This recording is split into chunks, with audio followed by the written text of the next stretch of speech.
तो दोस्तों आज हम लोग देखने वाले हैं सिख संप्रदाय से संबंधित कुछ महत्वपूर्ण तथ्य देख लेते हैं। जो है हम बात करने वाले हैं गुरुओं की और उनसे जो संबंधित तथ्य हैं उनकी बात करेंगे। गुरु नानक देव ये सिख संप्रदाय के पहले गुरु थे। 15वीं शताब्दी में सिख संप्रदाय की स्थापना जो करी गई थी वो इन्हीं के द्वारा करी गई थी। इनका जन्म स्थान पाकिस्तान, बाबर और हुमायूं के समकालीन गुरु ये माने जाते हैं। गुरु का लंगर, निःशुल्क भोजन तथा संगत सभा की स्थापना इन्होंने ही करी थी। दूसरे नंबर पे जो हैं वो है गुरु अंगद। 1539 से 1552 ईस्वी तक गुरुमुखी लिपि के जनक ये माने जाते हैं। गुरु अमरदास 1552 से 1574।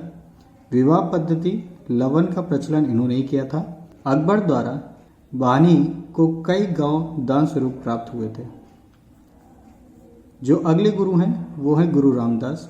1574 से 1581 तक ये रहे। गुरु अमरदास के दामाद अकबर द्वारा दी गई जमीन पर अमृतसर नामक जलाशय का निर्माण करवाया था। अमृतसर शहर की स्थापना यहीं पर करी गई थी। अर्जुन देव, गुरु अर्जुन देव 1581 से 1606। 1604 में आदि ग्रंथ का संकलन जिसमें गुरु नानक की प्रार्थनाएं एवं गीत संकलित हैं ये इन्हीं के द्वारा थी।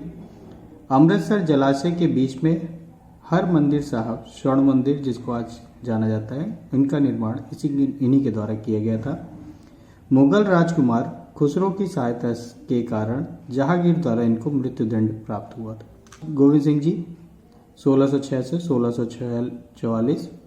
अकाल तख्त ईश्वर का सिंहासन की स्थापना इन्होंने करी थी। 2 तलवार बांधते हुए सिखों को एक लड़ाकू समुदाय के रूप में संगठित किया था। गुरु हराय जी 1644 से 1661। सिखों के 7वें गुरु। गुरु हरिकिशन 1661 से 1664। इनकी मृत्यु चेचक से के रोग के द्वारा हो गई थी।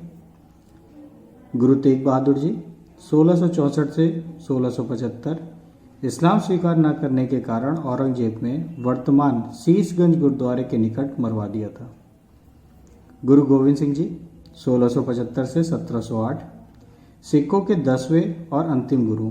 जन्म स्थान इनका पटना था। 1666। स्वयं को सच्चा बादशाह कहा। पाहुल प्रणाली की शुरुआत इन्होंने करी। खालसा पंथ 1699 ईस्वी में स्थापना करी थी इन्होंने। सिखों के लिए 5 ककार केश, कंगा, कृपाण, कच्छा, कड़ा अनिवार्य किया। सिखों को एक राजनीतिक व फौजी ताकत के रूप में उभारा। कृष्णावतार तथा जफरनामा की रचना की। विचित्र नाटक इनकी आत्मकथा का नाम है। 1708 में नांदेड़ महाराष्ट्र में गुलखा नामक पठान द्वारा हत्या कर दी गई थी। गुरुपद की समाधि तथा आदि ग्रंथ गुरु ग्रंथ साहिब को ही गुरु घोषित कर दिया गया था।